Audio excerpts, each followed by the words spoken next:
عبادات اور دین کے معاملات میں بھی ہماری رہنمائی کی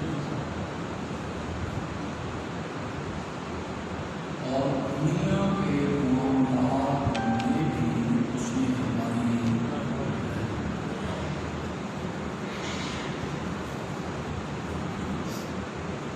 ہمیں صرف یہ نہیں سکھایا کہ نماز پڑھو،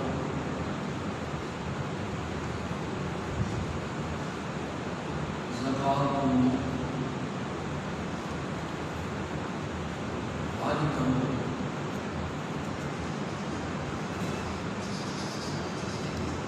بلکہ ہمیں یہ بھی سکھایا ہے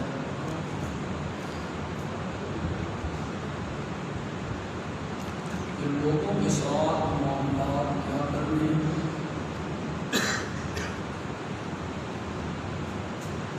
والدین کے حقوق کیا ہیں، اولاد کے حقوق کیا ہیں، بیوی کے حقوق کیا ہیں،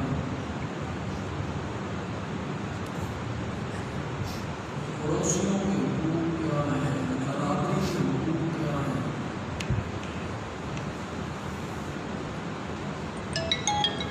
ایک دفتر میں کام کرنے والے لوگ مدیر اور ایک بس میں سفر کرنے والے لوگ مسافر ہیں۔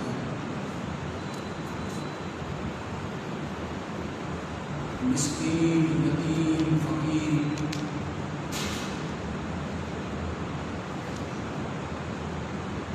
غربا،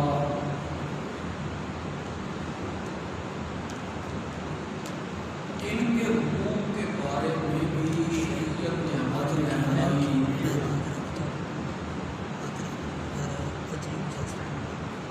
اور اس سے ہی حقوق العباد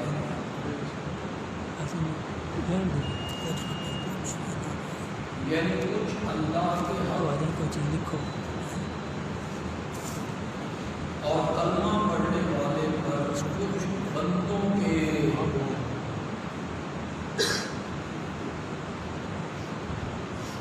اور یہ جو حقوق العباد ہیں،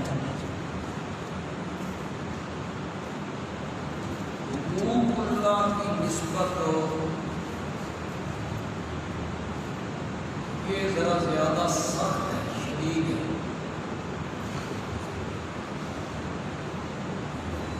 کہ میں نے پچھلے دنوں بیان کیا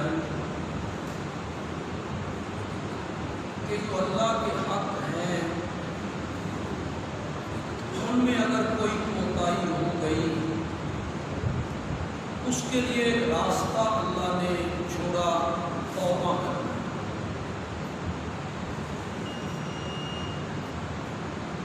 گرگرائے موت تک نہ ہو، جب روح یہاں جا کے اٹک گئی ہے، نزع کا عالم طاری ہو گیا، اس نزع کے عالم سے پہلے وہ صدق کے دل سے استغفار کرے اور توبہ کرے تو اللہ کہتے ہیں میں اپنا حق معاف کروں۔ قرآن اس پر گواہ ہے، میرے آقا کے فرامین بھی اس پر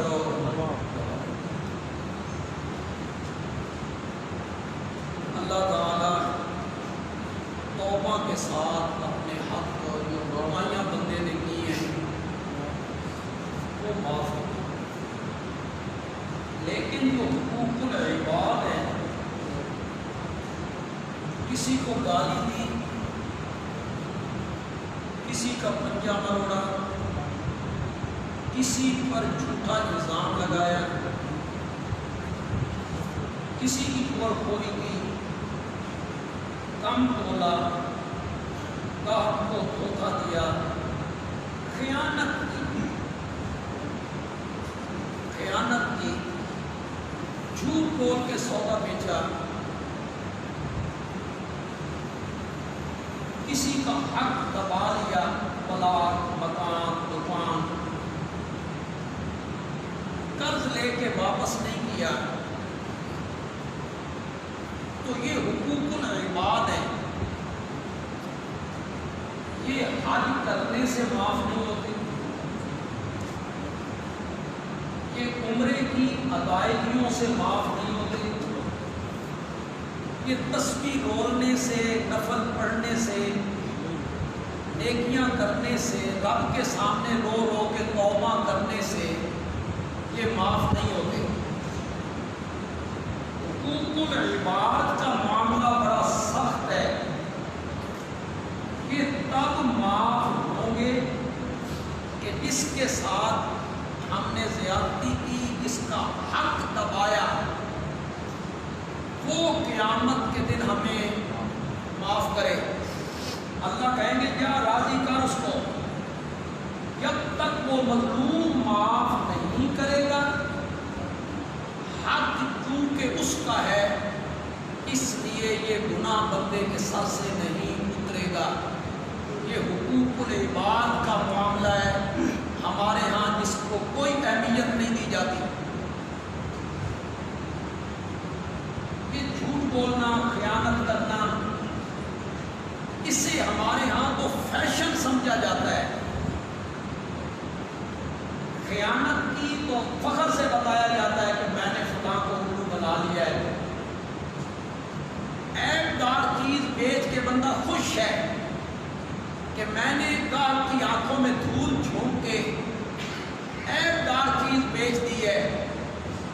یہ خوشی کی بات نہیں ہے، مرنے کے بعد پتہ چلے گا کہ اس کا وزن کتنا ہے اور اس کا بھاگ کتنا ہے۔ جھوٹ کو جھوٹ اور مومن ویسے تو عربی ایک مقولہ ہے السلطان لا یکذب، ترجمہ بھی کر دوں، بادشاہ جھوٹ نہیں بولتا۔ کیوں؟ اس کا منصب ایسا ہے، السلطان لا یکذب۔ تو آپ کہیں گے ہمارے حکمران تو بہت جھوٹ بولتے، تو یہ مقولہ کیا ہوا کہ بادشاہ جھوٹ نہیں بولتا؟ تو یہ نفی ہے لیاقت کی۔ ہن من سمجھانا پہ جائے گا نفی لیاقت کی کیا ہوتی ہے۔ یہ نفی ہے لیاقت کی، بئی معنی کہ جس منصب پر بادشاہ فائز ہے اس کو مناسب نہیں کہ وہ یہ میں نے وہ اپنے منصب کا خیال کرے کہ میں کتنے اعلیٰ منصب پہ ہوں، اس کو یہ لائق نہیں کہ وہ کیا بولے، جھوٹ بولے۔ مسلمان اور جھوٹ بولے، کسی بادشاہ کے دور میں ایک مجذوب ہوئے ہیں ملا جیون، تو بڑے مجذوب سے آدمی تھے، سیدھے سادے، تو انہیں لوگ چھیڑا کرتے تھے۔ تو کسی نے آ کے ان سے کہا کچھ سنے ہی، یہ جس جگہ پہ تیرا مکان نہیں، یہاں سے تو بادشاہ نے فیصلہ کیا ہے سڑک نکالنے کا، یہ مکان گرے گا، یہاں سے سڑک نکلے گی۔ اس نے کہا آگے جمنا ہے تو سڑک نکل کے کہاں جائے گی؟ تو کہنے والے نے کہا وہ جمنا کا پل ہے نا، وہاں سے اکھاڑ کے لائیں گے، یہاں لگا دیں گے۔ پل تبدیل کر رہے ہیں، نئے بنانے کی بھی ضرورت نہیں، وہاں سے اکھاڑیں گے، یہاں آ کے لگا دیں گے۔ تو یہ بزرگ بڑے پریشان ہوئے، بادشاہ کے پاس پہنچے کہ لوگ کہتے ہیں میرے مکان والی جگہ پہ سڑک بن رہی ہے اور آگے جمنا ہے، تو لوگ کہتے ہیں وہاں سے پل اکھاڑ دیا جائے گا اور وہی پل اکھاڑ کے جمنا پہ یہاں آ جائے گا۔ تو بادشاہ نے کہا جی عقل نو ہاتھ مارو، کدی پل بھی اکھڑ کے دوئی جاتے آئے کہ پل ایک جگہ سے اکھڑ کے دوسری جگہ پہ آ جائے؟ تو بزرگ نے کیا جملہ کہا ذرا سنیے، کہتا ہے جمنا کے پل کا اپنی جگہ سے اکھڑ کر دوسری جگہ پہ آنا ممکن ہے، مسلمان کا جھوٹ بولنا ممکن نہیں۔ تو جن لوگوں نے مجھ سے یہ بات کہی ہے وہ مسلمان تھے، تو میں نے سوچا یہ جھوٹ بول سکتے ہیں؟ تو جمنا کا پل تو اکھڑ کے یہاں آ سکتا ہے، لیکن مسلمان کو یہ لائق نہیں ہے کہ وہ جھوٹ بولے، یہ امانت میں خیانت کرے۔ تو ہمارے ہاں تو یہ ساری چیزیں اٹھتی جا رہی ہیں، دوسرے لوگوں نے ان کو اپنا لیا ہے، امانت کو، دیانت کو، سچ بولنے کو، تو وہ لوگ ترقی بھی کر رہے ہیں۔ اور وہ جو امانت اور دیانت کبھی ہمارے گلے کا ہار تھا، وہ ہمارے گلے کا ہار نکل کے ان کے گلے میں چلا گیا۔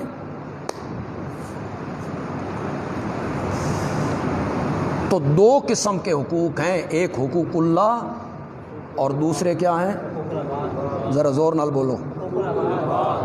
میں جب توحید بیان کرتا ہوں تو آپ بڑے اچھل اچھل کے نعرے لگاتے ہیں، اور جب حقوق العباد کی بات آتی ہے تو تھوڑے جے تو ساں حقوق العباد کی بڑی اہمیت۔ باقی کوئی کوتاہی ہو گئی اللہ کے حق میں، معافی کی صورت ہے۔ حقوق العباد کی توبہ اور معافی کی کوئی صورت نہیں۔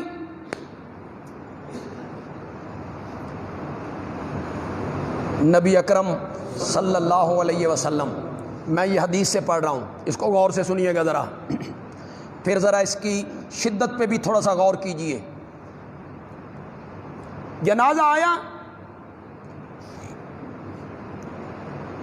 میرے آقا نے پوچھا اس پہ قرض تو نہیں؟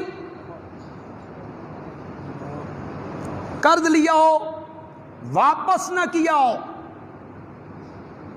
یا رسول اللہ قرض تو ہے۔ فرمایا اس کا کوئی ولی وارث اٹھے اور قرض اپنے ذمے لے، کوئی نہیں اٹھا۔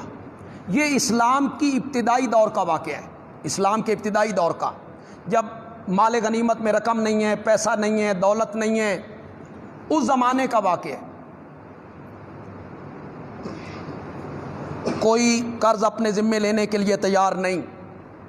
میرے آقا نے فرمایا تم اس کا جنازہ پڑھ لو، مقروض کا جنازہ محمد عربی نہیں پڑھے گا صلی اللہ ہو۔ اور سن رہے ہو کہ کون نہیں سن رہے ہو؟ آج کتنے لوگ قرضے لے کے واپس کرتے ہیں؟ لوگ کہتے ہیں یہ قرضہ حسنہ ہے، حسنہ قرضہ حسنہ وہ ہوتا ہے کہ مانگنے والا آئے تو بندہ ہنس کے ٹال دے وے۔ کتنے لوگ ہیں جو قرض واپس کرتے ہیں؟ اب تو لوگوں کا اعتماد اٹھ گیا ہے، لوگ کہتے ہیں قرض دے کے بھی تو کل ناراضگی اور دشمنی مول لینی ہے نا، تو آج ہی جواب دو۔ کیوں کہتے ہیں؟ پتہ ہے نا کہ واپس نہیں کرنا، اور اگر اس میں دیانت ہو، امانت ہو، خوف الہی ہو، تو پھر جن کے پاس رقم ہے وہ اپنے دوستوں کو، احباب کو، برادری کے لوگوں کو، پڑوسیوں کو قرضہ دینے کے لیے تیار نہیں ہوں گے، یقیناً ہوں گے۔ لیکن لوگوں کو یقین ہوتا ہے کہ قرض دیا، اول تو واپس آنا نہیں، واپس آیا تو ٹوٹ ٹوٹ کے آنا ہے، 1,00,000 روپیہ ہوا تو 5,000 کر کے آنا ہے، اور وہ بھی اس نے بڑا احسان جتلانا ہے۔ پھر قرض اپنے ذمے لے کے بندہ چلا گیا، قبر میں جا پہنچا، مر گیا، تو مقروض کا جنازہ امام الانبیاء پڑھانے کے لیے تیار نہیں ہوئے۔ میں تھوڑی سی ایک رخ اور دکھاؤں نا، پھر آپ کو پتہ چلے کہ مقروض کتنا بڑا، جس پر قرض ہے، قرض لے کے چلا گیا، کتنا بڑا ظالم ہے وہ، اس کے ظلم کا اندازہ ہو آپ کو۔ 8 یا 9 سال تک میرے نبی کو ستایا، پتہ نہیں آپ کے ذہن میں آیا کہ نہیں آیا؟ کون تھا مدینے میں ستانے لگا تھا؟ قتل کی تدبیریں کی، مہاجرین و انصار کو لسانی تعصب پر، علاقائی تعصب پر لڑانے کی کوشش کی، احد کے میدان میں عین موقع پر 300 لوگوں کو لے کے نکل۔ کون تھا؟ اب تو بولو۔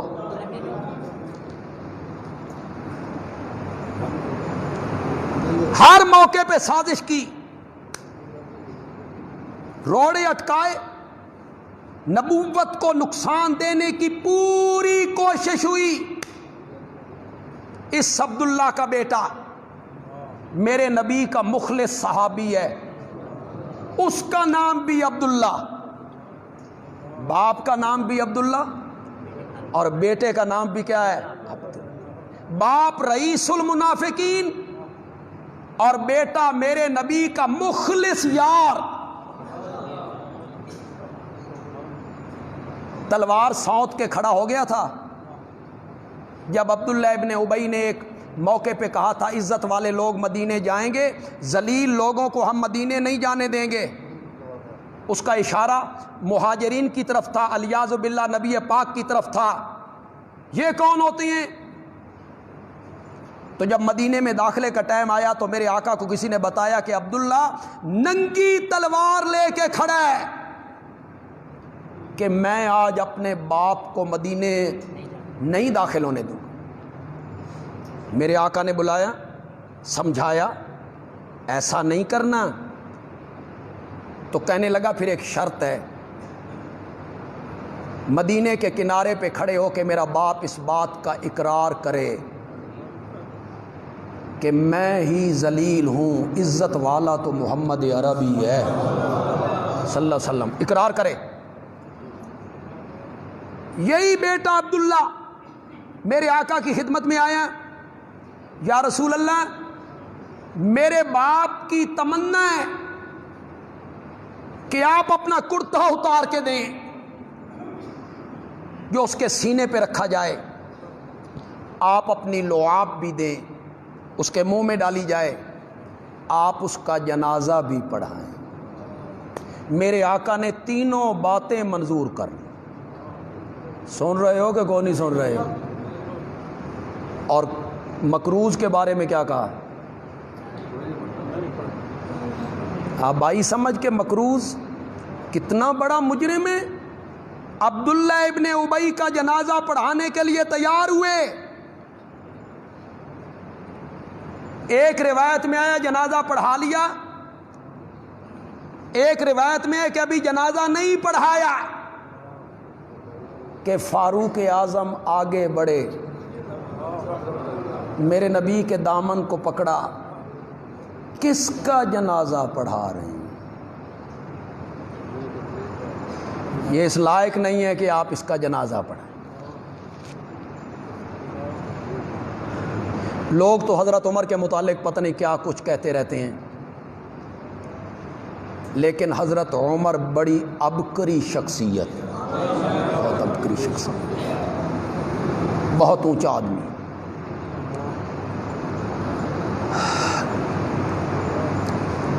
بہاولپور یونیورسٹی کے ایک پروفیسر نے جو انگریز تھا، اس کی لائبریری میں، بہاولپور یونیورسٹی کی لائبریری میں جو کتابیں رکھی جاتی ہیں ان میں ایک کتاب منظور ہوئی الفاروق، علامہ شبلی نعمانی کی لکھی ہوئی، جس میں سیرت حضرت سیدنا فاروق اعظم رضی اللہ تعالیٰ عنہ کی۔ ایک مخصوص فرقے کے لوگوں نے احتجاج کیا کہ یہ متنازع شخصیت ہے اور ان کی سوانح حیات اور سیرت پہ لکھی ہوئی کتاب بہاولپور یونیورسٹی کی لائبریری میں نہیں ہونی چاہیے۔ انگریز پرنسپل نے جواب دیا، ذرا سنو، اس نے کہا تمہارے کہنے پر میں الفاروق نامی کتاب لائبریری سے نکال دیتا ہوں، لیکن مجھے بتاؤ اگر اسلام کی تاریخ سے عمر کو نکال دیا جائے تو اسلام کے پاس باقی کیا رہتا ہے؟ باقی کیا بچتا ہے اسلام کے پاس؟ اگر ایک عمر اور ہوتا تو پوری دنیا میں محمد عربی کا جھنڈا لہرا رہا ہوتا۔ بڑی عبقری شخصیت، بھونکنے والوں سے کیا ہوتا ہے؟ جنہیں حیا نہ ہو، شرم نہ ہو، اس طرح گفتگو کریں جیسے یہ کوئی عام آدمی ہے، اس طرح گفتگو کریں جیسے یہ انتہائی گھٹیا شخص ہے۔ ان کے کہنے سے کیا ہوتا ہے؟ علامہ جلال الدین سیوطی رحمت اللہ علیہ نے اپنی تفسیر میں قرآن کی 22 ایسی آیتوں کو نقل کیا ہے جہاں حضرت عمر کی رائے کے ساتھ، اللہ کی وحی کے ساتھ عمر کی رائے متفق ہو گئی۔ اس نے رائے دی، اللہ نے قرآن اتار دیا۔ کسی کے بھونکنے سے کیا ہوتا ہے؟ وہ اسلام کے دوسرے خلیفہ ہیں، انہیں میرے نبی کے روضہ مبارک میں دفن ہونے کی سعادت حاصل ہوئی ہے، اور جو حضرت علی رضی اللہ تعالی عنہ، یہ میں اپنی بولی نہیں بولوں گا، ان کی بولی بولوں گا، جو حضرت علی رضی اللہ تعالی عنہ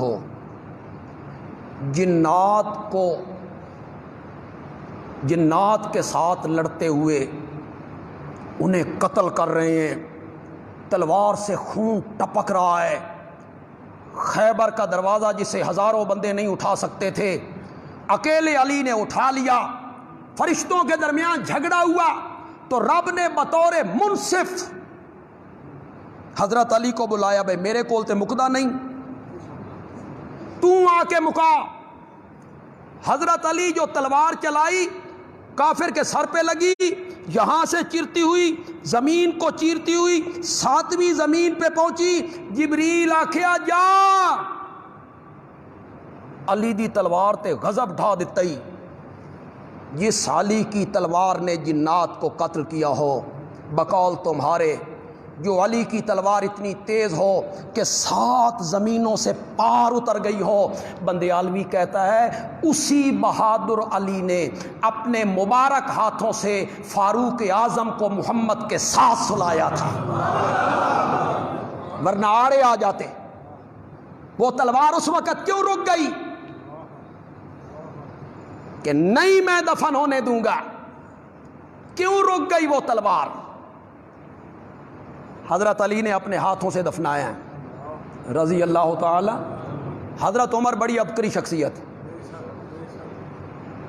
بڑے اونچے، لو کان بعدی نبی لکان عمر، اس کا کیا معنی ہے؟ نہیں اس کا معنی کیا کہنا، میرے نبی کہنا چاہتے ہیں دروازہ نبوت کا مجھ پہ بند ہو گیا ہے، میرے بعد کسی نبی نے نہیں آنا، وحی نے نہیں اترنا، اگر اترنا ہوتا تو عمر میں وہ خصوصیات موجود تھیں جو ایک نبی میں ہونی۔ تم یوں ہی بکتے رہتے ہو، تمہیں شرم بھی نہیں آتی بات کرتے ہوئے؟ کتنے اعلیٰ لوگ ہیں، کتنے اونچے لوگ ہیں، 23 سال میرے نبی کے ساتھ رہے، پھر خلیفہ بنے۔ حضرت عمر نے روکا، کس کا جنازہ؟ یہاں میں ایک بات کیا کرتا ہوں اور میں ہی کیا کرتا ہوں، شاید اور کوئی خطیب نہ کرے، یاد ہے آپ میں سے کسی کو؟ چلو تھوڑا سا میں اشارہ دیتا ہوں پھر پوچھتا ہوں۔ امیر شریعت سید عطا اللہ شاہ بخاری رحمۃ اللہ علیہ سے کسی نے پوچھا، شاہ جی حضرت سیدنا علی ابن ابی طالب رضی اللہ تعالی عنہ اور سیدنا فاروق اعظم رضی اللہ تعالی عنہ، ان کے درمیان فرق کیا ہے؟ شاہ جی نے ایک جملے میں سمندر کوزے میں بند کر دیا۔ شاہ جی نے فرمایا علی مرید محمد ہے، عمر مراد محمد ہے۔ علی خود آئے، حضرت ابوبکر خود آئے، حضرت عثمان خود آئے، حضرت طلحہ خود آئے، حضرت زبیر خود آئے، عمر خود نہیں آیا۔ بولو تو صحیح ذرا یار۔ اسے میرے نبی نے جھولیاں پھیلا کے رب سے مانگا تھا، اللہم اعز الاسلام بعمر ابن الخطاب، اسلام کو عزت دے خطاب کے بیٹے عمر کے ذریعے۔ یہ صرف مرید محمد نہیں، مراد محمد ہے۔ اب آپ کو میرا جملہ بھی ذہن میں آیا کہ نہیں آیا؟ آپ کے حافظے بڑے کمزور ہیں یار، یہ جملے جو ہوتے ہیں یہ تو یہاں بیٹھ جانے چاہیے، لکھے جانے چاہیے۔ کچھ علماء نے کہا سارے صحابہ طالب ہیں، طالب طلب کرنے والے، آنے والے، سارے صحابہ طالب ہیں، عمر طالب نہیں مطلوب ہے، اسے طلب کیا گیا ہے۔ دو جملے میں نے بولے، یہ پہلے علماء کے، یہ تیسرا جملہ جو بولنے لگا ہوں یہ میرا ہے۔ میں کہتا ہوں سارے صحابہ میرے آقا کے محب ہیں، عمر صرف محب نہیں محبوب ہے، وہ محب ہیں، عمر میرے نبی کا محبوب ہے۔ یہ جو عاشق مزاج لوگ ہوتے ہیں، ذرا ان سے پوچھو کہ جو محبوب ہوتا ہے اس دے نخرے بھی چکنے پیندے، کبھی کبھی محبوب اپنے محب سے ایسی ایسی باتیں کر لیتا ہے جو اور کوئی نہیں کر سکتا، صرف محبوب کر لیتا ہے۔ کیوں؟ اسے ناز ہوتا ہے، میں اس کا محبوب ہوں، یہ میری بات برداشت کرے گا، یہ میری بات مانے گا۔ محبوب کبھی کبھی ایسی باتیں کر لیتا ہے جو اور کوئی نہیں کر سکتا۔ میرے نبی عبداللہ ابن ابی کے جنازے پر ہیں، کسی صحابہ کی جرت نہ ہوئی کہ آگے بڑھتا، روکتا نہیں۔ آگے کون بڑھا تھا؟ زور سے بولو، زور سے بولو، یہ میرے نبی کا محبوب ہے۔ تم نہیں مانتے ہو تو نہ مانو، تمہارے ماننے نہ ماننے سے کیا ہوتا ہے؟ میرا جملہ اللہ کرے ضائع نہ جائے، میں جوش میں نہیں، ذرا آہستگی سے ادا کرنا چاہتا ہوں۔ تم مانو نہ مانو، تمہارے ماننے نہ ماننے سے کیا ہوتا ہے؟ اس کے خط کو تو دریائے نیل نے بھی مان لیا، دریائے نیل کو خط لکھنے بیٹھ گیا تھا، پہاڑوں سے باتیں کرنے لگ گیا تھا۔ واہ فاروق اعظم، یہ تو تکوینی امور ہیں، یہ تکوینی کی میں وضاحت نہیں کر سکتا تو سمجھ بھی نہیں آ سکتی، یہ تو تکوینی امور ہیں۔ دریاؤں کو خط لکھنا، زمین کانپنے لگے تو اس پر کوڑا مار کے کہنا تھم جا، عمر نے تجھ پر کبھی ظلم نہیں کیا ہے۔ پہاڑوں سے باتیں کرنے لگ گئے، دریائے نیل کو خط لکھنے بیٹھ گئے۔ میرے نبی نے جنازہ پڑھا دی۔ ایک روایت آپ کو سناؤں، اکثر سناتا رہتا ہوں تو آپ دنگ رہ جائیں۔ جنازہ پڑھانے کے بعد آپ گھر تشریف لے گئے، میت کو اٹھا کے قبرستان لے گئے، تو میرے نبی قبرستان پہنچ گئے۔ اس وقت عبداللہ ابن ابی کو قبر میں لٹا دیا گیا تھا، ابھی پڑیاں مٹی نہیں ڈالی گئی، تو میرے آقا خود قبر میں اتر گئے۔ اللہ اکبر، اللہ اکبر، خود قبر میں اتر گئے۔ عبداللہ ابن ابی کو اٹھایا، ران پہ رکھا۔ اس وقت میرے نبی نے اپنی لعاب نکال کے اس کے منہ میں ڈالی۔ آپ کہیں گے اتنی مہربانیاں، اتنی رحمتیں، اتنی شفقتیں کس کے ساتھ؟ اس کا فائدہ کیا تھا؟ سنو، میرے نبی کا یہ رحم دلانہ رویہ، میرے نبی کا یہ شفقت سے بھرا ہوا رویہ منافقوں نے دیکھا، اسی دن سینکڑوں منافق مخلص مسلمان ہو گئے میرے نبی کے اس رویے کی وجہ سے۔ جنازہ پڑھایا، حقوق العباد کی بات کروں گا لیکن ساتھ ساتھ تھوڑی سی توحید کی بات بھی کروں گا۔ عقائد کی اصلاح نہ ہو تو پھر کیا فائدہ ہے؟ میرے نبی نے جنازہ پڑھایا، کفن کرتا اس کے سینے پہ رکھا گیا، لعاب اس کے منہ میں، اور لوگوں، اور میرے نبی کی لعاب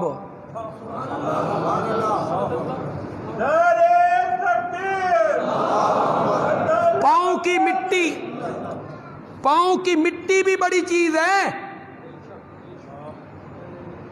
یہاں لعاب جو میرا نبی کڑوے کنویں میں ڈالتا تھا تو کڑوا کنواں بھی میٹھا ہو جایا کرتا تھا، وہ لعاب اس کے منہ میں، کرتا سینے پر، جنازے کی دعا میرے آقا کی، قرآن بولا، قرآن بولا استغفر لہم او لا تستغفر لہم ان تستغفر لہم 70 مرتن، اور جو کوئی عرب علاقے سے آئے ہو، عرب علاقے سے 70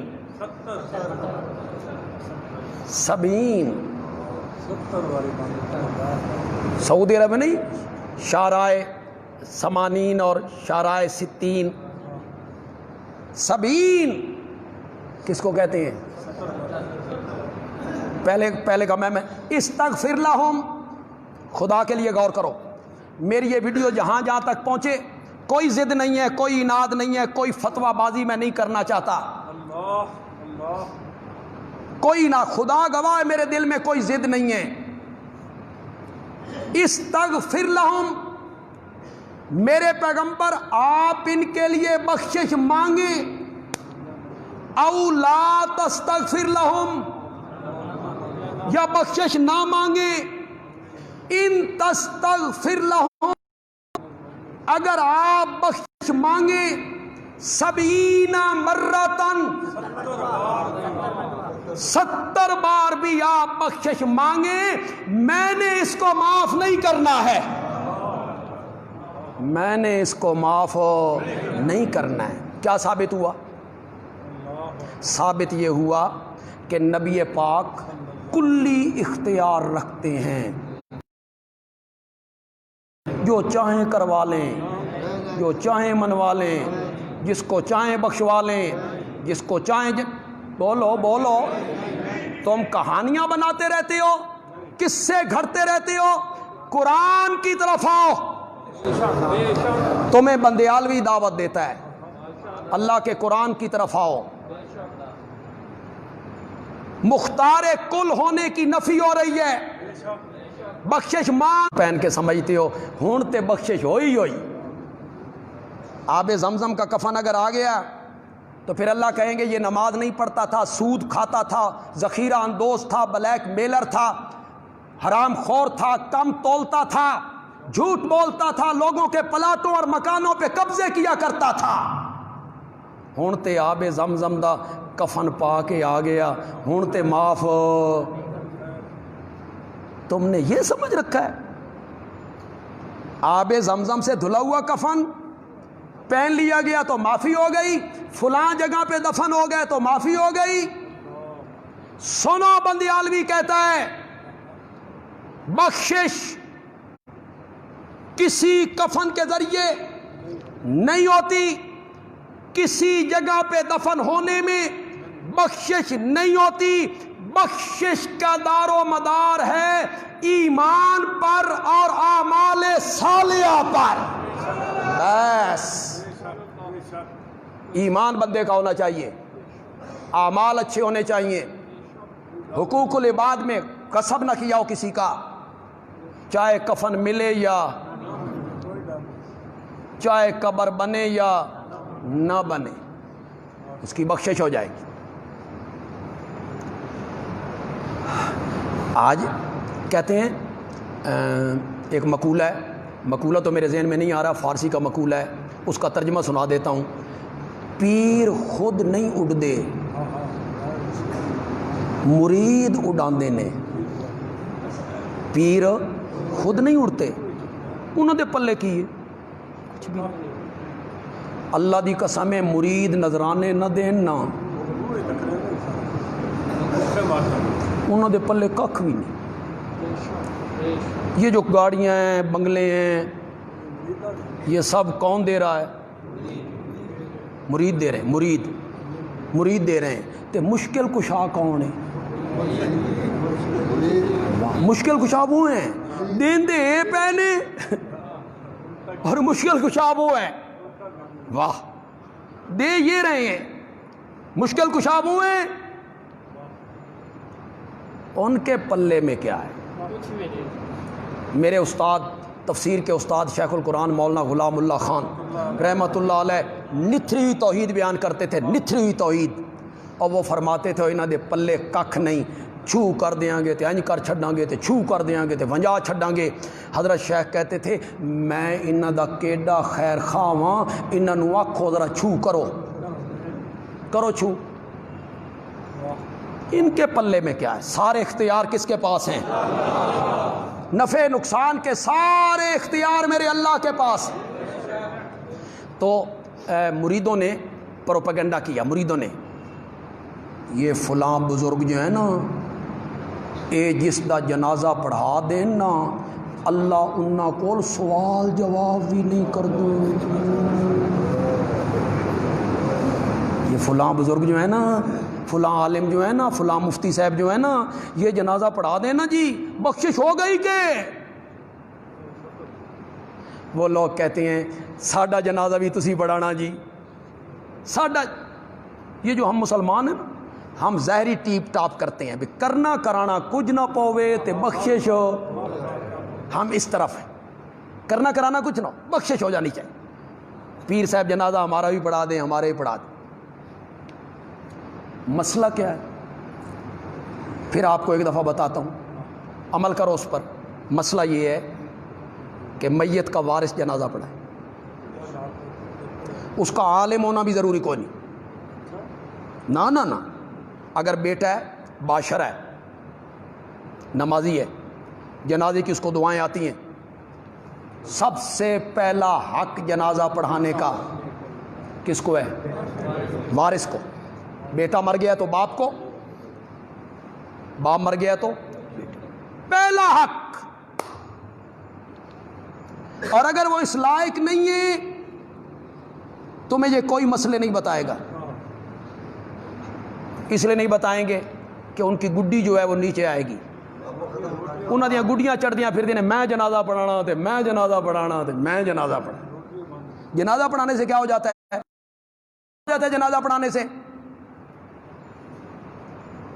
اگر میت کا وارث اس لائق نہیں ہے تو پھر جو محلے کی مسجد کا امام ہے، جہاں وہ میت نمازیں پڑھا کرتا تھا، وہ عالم اور امام جنازہ پڑھانے کا زیادہ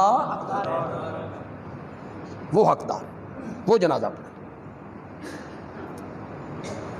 یہ نہیں انتظار کرو جی فلاں بزرگ آئیں گے جنازہ پڑھائیں گے، فلاں بڑے بزرگ ہیں جی وہ جنازہ پڑھائیں گے۔ اب تو یار ہمارے ہاں نا یہ جو علماء فوت ہوتے ہیں، پچھلے دنوں بڑے علماء فوت ہوئے، کراچی میں علماء فوت ہوئے، اسلام آباد میں فوت ہوئے، بس لین ہی لگ گئی، بڑے بزرگ علماء فوت، اور ان کے جنازے بھی پھر ہزاروں کی تعداد میں۔ یہ علماء کی خاصیت ہے کہ جب عالم اس دنیا سے چلے جاتے ہیں تو لوگ فخر سمجھتے ہیں، سعادت سمجھتے ہیں کہ ہم ان کے جنازے میں شامل۔ 12 گھنٹے انتظار کرنا، 14 گھنٹے انتظار کرنا، میت کو سرد خانے میں رکھ کے لندن میں رہنے والے وارث کا انتظار کرنا، یہ سب خلاف شرع ہے۔ بدلیے اپنے آپ کو۔ مرنے کے بعد بس اتنی دیر لگانی ہے جس میں غسل، کفن، قبر کی، بس اس سے زیادہ دیر نہیں لگانی۔ اب ہمارے ہاں ایک اور رواج چل نکلا ہے، خاص کر کے علماء کے جنازوں پر۔ علماء کا عالم کا جنازہ آ گیا، میت آ گئی، وہاں ساؤنڈ سسٹم لگا ہوا ہے، تقریریں شروع ہو گئی، فلاں عالم بیان کریں گے، فلاں کریں گے، فلاں کریں گے، فلاں کریں گے، فلاں کریں گے۔ اور شریعت کیا کہتی ہے کہ جب میت آ جائے تو جنازے میں دیر، علماء اس کی خلاف ورزی کرتی۔ بھائی جنازہ تقریروں کی جگہ ہے، جنازہ ایسی جگہ ہے جہاں آپ بیانات کریں، بیانات آپ جمعے میں کریں، درسوں میں کریں، وہ کون سی جگہ ہے؟ لیکن اب ہمارے یہاں ہے کہ بڑا جنازہ ہونا چاہیے، بہت لوگ آنے چاہیے، بڑے عالم آنے چاہیے، بڑی رونق لگنی چاہیے۔ اس وقت ہم شریعت کو پیچھے پھینک دیتے ہیں۔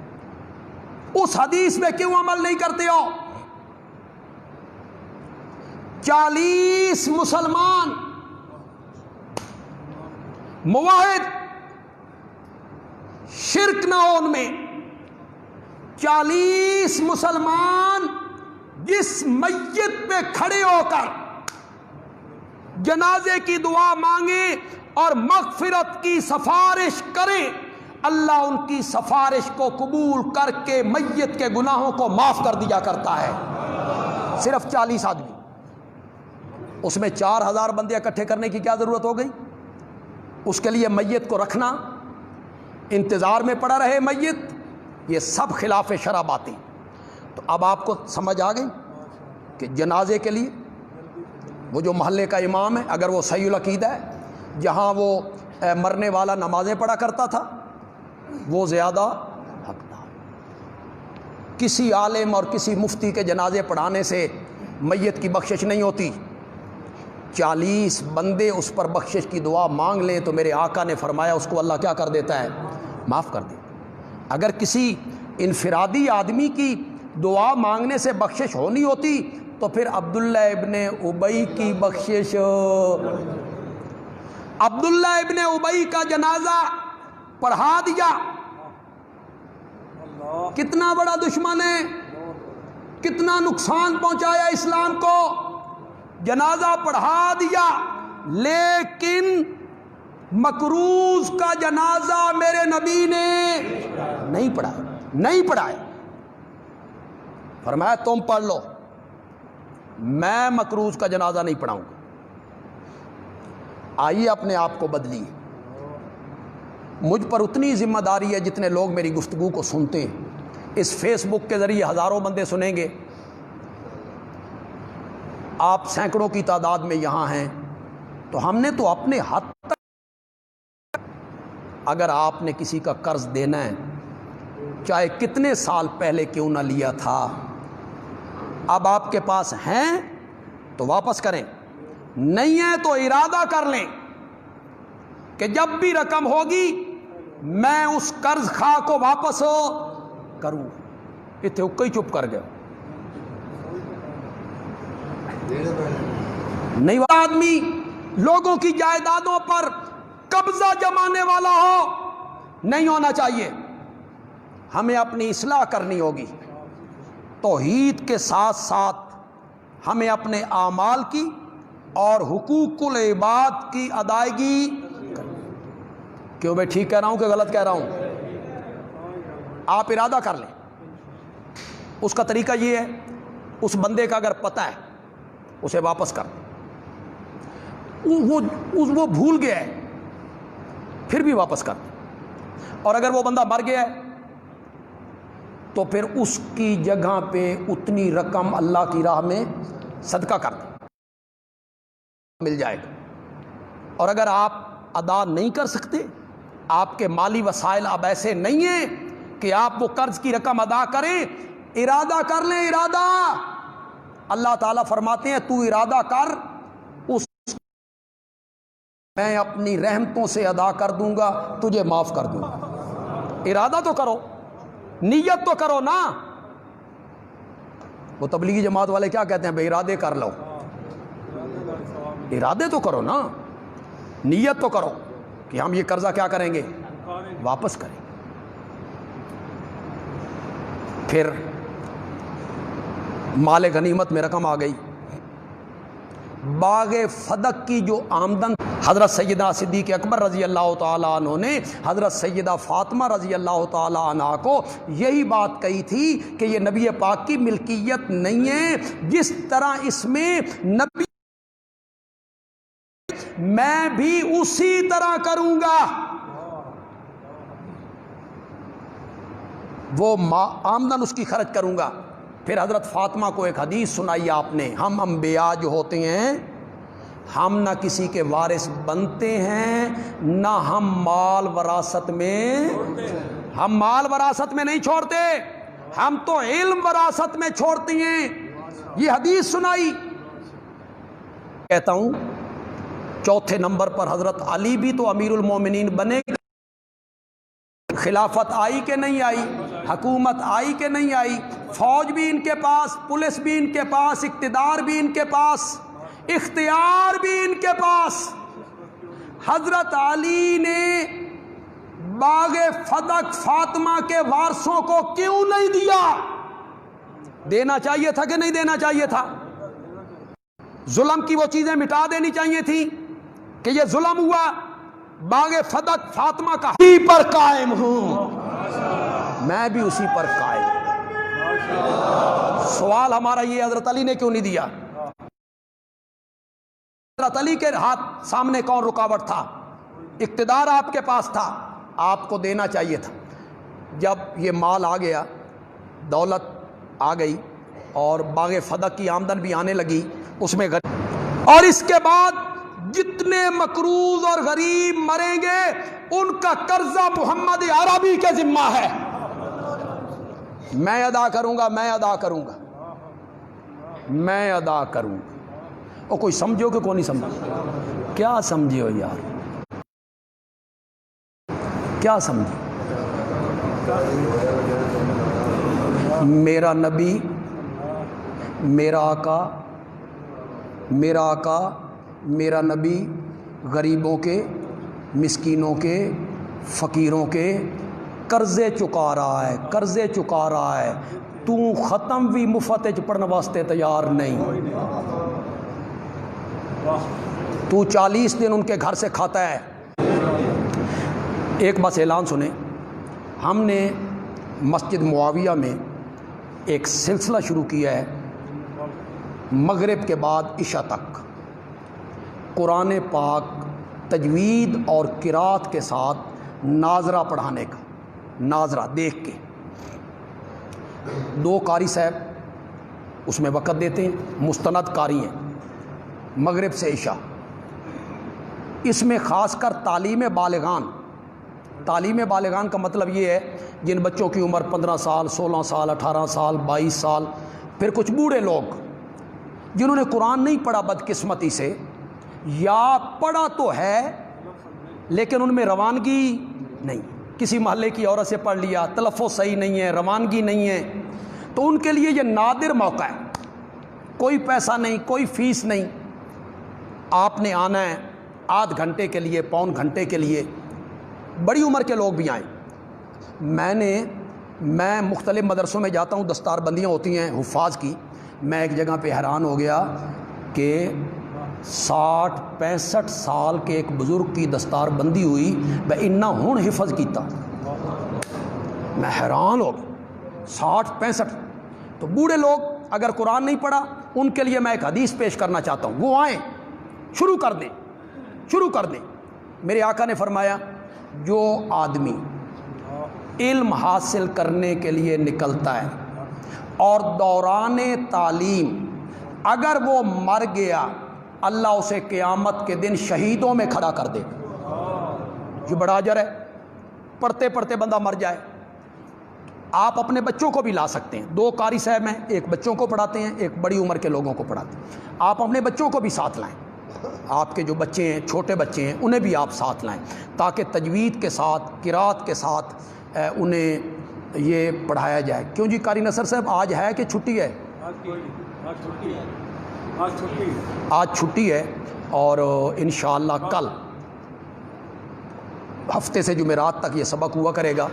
تو مجھے امید ہے اہل محلہ سے میں خاص کر کے کہوں گا، جو محلے کے لوگ ہیں ہمارے نمازی ہیں، بچوں کو بھی لائیں اور خود بھی اس تعلیم بالغان یعنی قرآن پاک ناظریں اچھی طریقے سے آپ پڑھ لیں، تلفظ آپ کا اچھا ہو جائے، روانگی آپ کی اچھی ہو جائے۔